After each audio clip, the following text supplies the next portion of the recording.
प्रथम शैलपुत्री च द्वितीयं ब्रह्मचारिणी तृतीयं चंद्रघंटेति कुष्मांडेति चतुर्थकम् पंचम स्कंदमातेति षष्ठं कात्यायनीति च सप्तम कालरात्रिति महागौरीति च अष्टम नवम सिद्धिदात्री च Navdurga प्रकीर्तिता।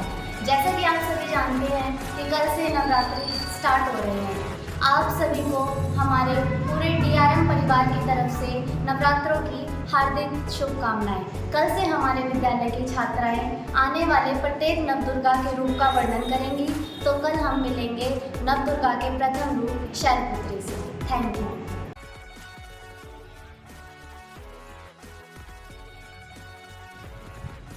Hello everyone, this is Reema of grade 9 of DR memorial public school. तो आज मैं आपके सामने नवदुर्गा के प्रथम रूप शैलपुत्री का वर्णन करने जा रही हूँ। दुर्गा जी के प्रथम रूप को शैलपुत्री के नाम से जाना जाता है। पर्वतराज हिमालय के घर में पुत्री रूप में जन्म लेने के कारण इनका नाम शैलपुत्री पड़ा।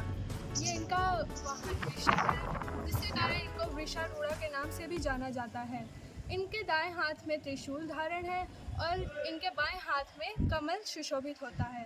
इन्हें हम सती के नाम से भी जानते हैं। धन्यवाद। तो कल हम मिलेंगे नवदुर्गा के दूसरे रूप।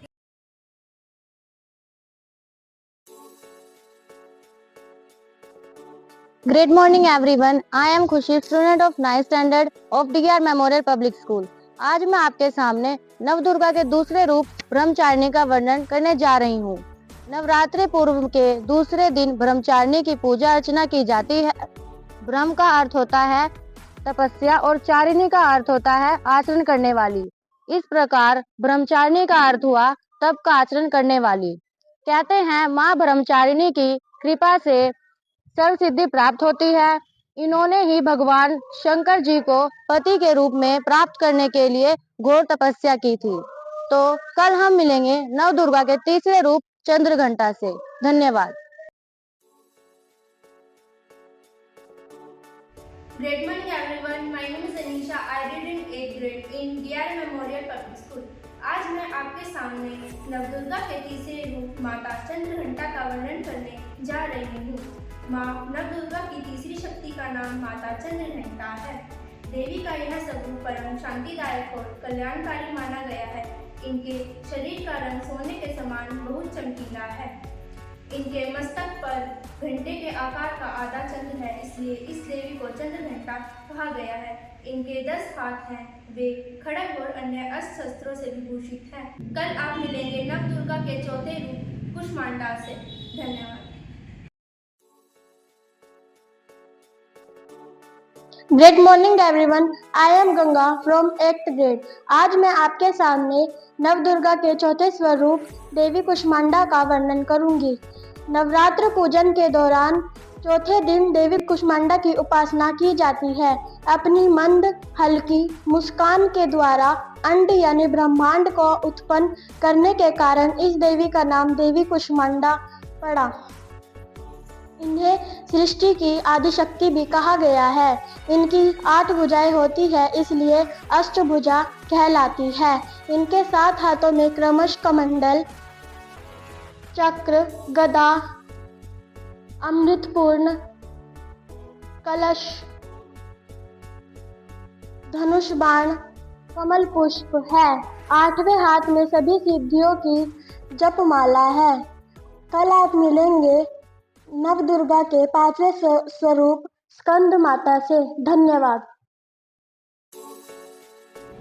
Hello everyone, I M Himanshi from DR memorial public school. तो आज मैं वर्णन करने जा रही हूँ माँ दुर्गा के 5वें रूप का। नवरात्र के 5वें दिन माँ दुर्गा के 5वें रूप स्कंद माता की पूजा की जाती है। इन देवी का रंग शुभ यानी सफ़ेद होता है। इनकी 4 भुजाएं होती हैं। ये 2 हाथों में कमल के फूल पकड़े होती हैं।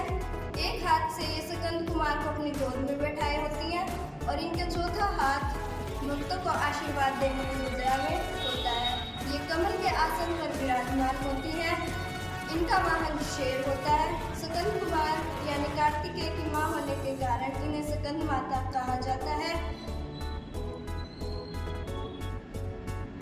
इन्हें उमा, महेश्वरी, पार्वती, गौरी आदि नामों से जाना जाता है। मान्यता है कि इनकी पूजा करने से अच्छी संतान की प्राप्ति होती है। तो आज हमने जाना माँ दुर्गा के 5वें रूप को। कल आप मिलेंगे माँ दुर्गा के 6ठे रूप कात्यायनी से। धन्यवाद। Hello everyone, I am master of grade 11th from BR memorial public school. आज मैं आप सभी के सामने नवदुर्गा के 6ठे रूप माँ कात्यायनी का वर्णन करूँगी। नवरात्रि के 6ठे दिन माँ कात्यायनी की उपासना की जाती है। इनकी उपासना से भक्तों को बड़ी सहजता से धर्म, कर्म, अर्थ और मोक्ष चारों फलों की प्राप्ति होती है। इनकी उपासना से रोग, शोक, भय और पाप नष्ट हो जाते हैं। माँ कात्यायनी को आध्यात्मिक विकास और चेतना का अवतार भी माना जाता है। इनकी 4 भुजाएं हैं। इनके 2 हाथ अभय मुद्रा और वर मुद्रा में हैं। एक हाथ में तलवार और दूसरे हाथ में कमल सुशोभित है।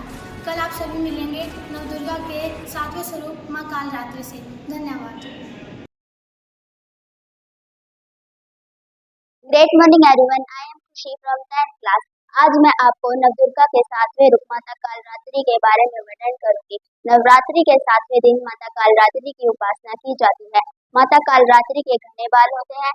माता कालरात्रि के 3 नेत्र होते हैं। माता कालरात्रि के बाएं हाथ में लोहे की खड़ग और टांग होती है। माता कालरात्रि को भक्तों का भय दूर करने के लिए पूजा जाता है। कल आप मिलेंगे माता नवदुर्गा के 8वें रूप महागौरी से। धन्यवाद।